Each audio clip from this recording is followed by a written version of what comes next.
Yes, I'm wearing the same thing that I wore in the last video. Ooh, I'm so close to the camera.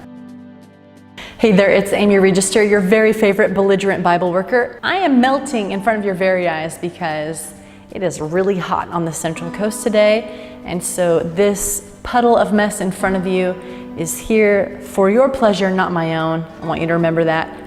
Today, I'm gonna review a resource that has really changed Bible work for me. Fellow Bible workers, church leadership, and members who give a care. Do you want a book that will change the way your church looks at evangelism? Do you want people to feel free to share Christ in their own skin with the Holy Spirit leading instead of trying to be the next Mark Finley or David Asherick or really pushy literature evangelist person?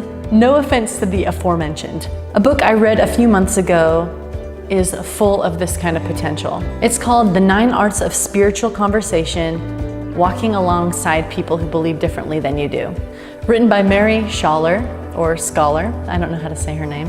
I'll spell it for you down below. For those of you who are familiar with Ellen White's statement about using Christ's method alone to win souls, this book is going to be a blessing for you because I believe it takes that sentiment and breaks it down into 9 areas or 9 arts where you can put that into practice. This book is really easy to read.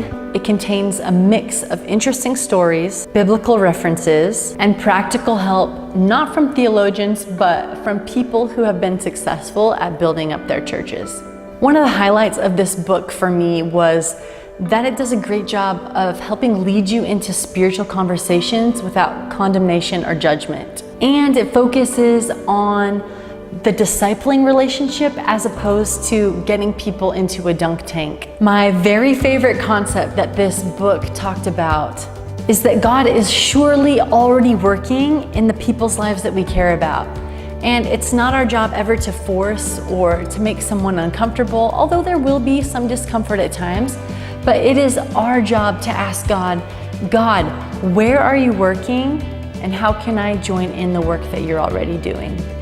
I love this concept, love this concept. Disclaimer, this book is not written by a Seventh-day Adventist or for a Seventh-day Adventist audience, so there may be some points of theological difference. Please don't let this stop you or your congregation from reading it because it provides some of the most practical, solid guidance that I've ever read for building relationships and safe spaces for people who believe differently than we do.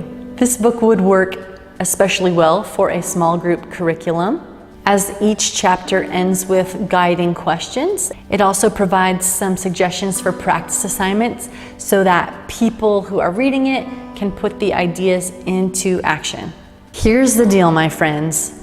I love this book and I recommend it so strongly that I would like to buy some of you watching a copy. If you are watching this right now, I want you to put in the name of the city or the church that you're watching from. I'll pick someone based on completely arbitrary criteria, and I will email you a digital copy of the book. Don't say the belligerent Bible worker never did anything for you, because I'm gonna do that for you. Next up, I wanna show you how principles from this book have impacted my Bible work. I'm gonna tell you how I met Niles, and I'll interview him so he can tell you some of his views on Christianity. That's it for today. Keep up the good work. Don't grow weary in doing good, and I'll see you soon.